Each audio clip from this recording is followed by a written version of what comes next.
Saudara-saudari yang terkasih, manusia bahagia, penuh rahmat saat hidup sesuai dengan kehendak Allah. Saat godaan datang, ia mulai gelisah, bahkan jatuh. Hidup dalam dosa dan sengsara. Malu karena tidak mendengarkan Allah, malah menuruti bisikan iblis. Damai sejahtera lenyap, persahabatan terganggu. Untuk mengembalikan damai sejahtera itu, kita perlu bertobat dengan cara berdoa, berpuasa, dan beramal. Kata orang, puasa tanpa doa itu namanya diet. Puasa tanpa karya amal itu namanya ngirit. Puasa tanpa sukacita itu namanya kere. Puasa tanpa pilihan itu namanya sengsara. Puasa tanpa iman itu namanya drama dan tragedi. Hanya tindakan ritual belaka supaya dilihat dan dipuji orang.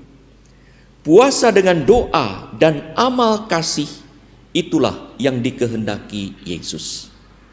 Saudara-saudari yang terkasih, bagi Yesus tindakan asketik, yaitu puasa dan pantang, mistik, yaitu laku tapa dan doa, dan tindakan karitatif, yaitu amal kasih, jangan hanya menjadi aksesori hidup pada tingkat basa-basi hingga sekedar upacara ritual dan seremonial belaka, tetapi menjadi suatu niat dan kiat untuk mendekatkan diri dan berbakti kepada Allah. Orang berpuasa dan berpantang bukan untuk diri sendiri, tetapi untuk menahan diri agar hati dan budinya makin selaras dengan kehendak Allah.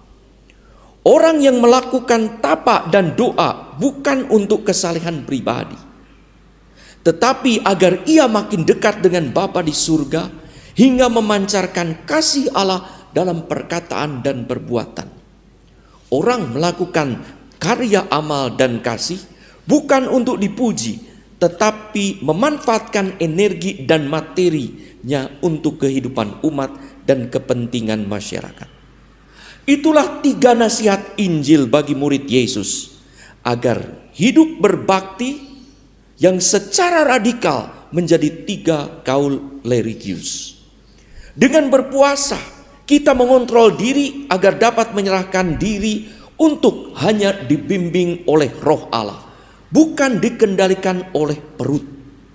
Itulah inti kaul ketaatan. Dengan berdoa, kita makin mendekatkan diri dengan Yang Kudus agar dapat hidup murni dan sesuai dengan panggilan Tuhan. Itulah yang menjadi inti kaul kemurnian. Dengan beramal, orang makin melepaskan diri dari kelekatan terhadap apa yang dimilikinya agar lepas bebas pada milik dan makin tulus berbagi. Itulah yang menjadi inti kaul kemiskinan. Jika mengalami kesulitan dalam berpuasa, berdoa, dan beramal, bagaimana mereka yang mengucapkan kaul akan mau dan mampu menghidupi kaul ketaatan, kaul kemurnian, dan kaul kemiskinan sebagai bentuk radikal dari nasihat Yesus? Saudara-saudari yang terkasih, kita berpuasa dan berpantang bukan karena makanan itu buruk, tidak enak, tetapi makanan itu diperlukan dan diinginkan manusia, apalagi enak. Tetapi karena makanan itu memang enak dan nafsu makan bisa menjerumuskan kita pada kenikmatan lidah dan kepuasan badan tanpa peduli pada sesama yang mengalami kelaparan. Dengan berpuasa kita menahan diri serta makan secukupnya dan memberikan kelebihan pada mereka yang membutuhkan lewat tindakan amal kasih. Disitulah puasa membebaskan seseorang dari perbudakan daging badani, dari keinginan bebas diri sendiri untuk menyerahkan kepada Tuhan dan untuk makin merindukan makanan rohani.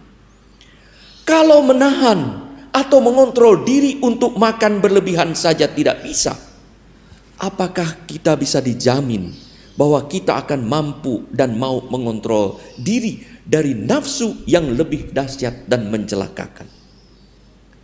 Puasa ini dilakukan dalam doa yang mengantar pada keutamaan untuk makin rendah hati, mengandalkan kekuatan Allah.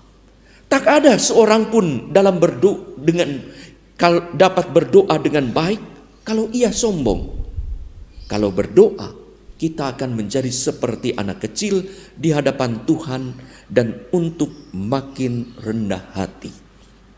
Saudara-saudari yang terkasih, kegiatan asketik, mistik, dan karitatif sebagai ungkapan pertobatan spiritual yang tampak dalam pertobatan material lebih diintensifkan lagi dalam masa Prapaskah dan Advent.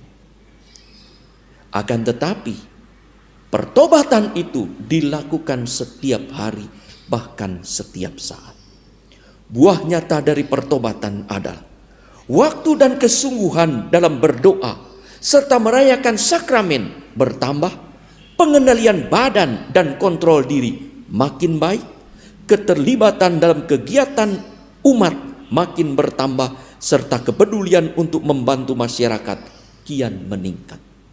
Berdoa, berpuasa, dan karya amal kasih bukanlah pertunjukan untuk dipertontonkan pada sesama hingga mereka berdecak kagum, melainkan suatu persembahan hidup yang tulus kepada Allah hingga Allah berkenan kepada kita.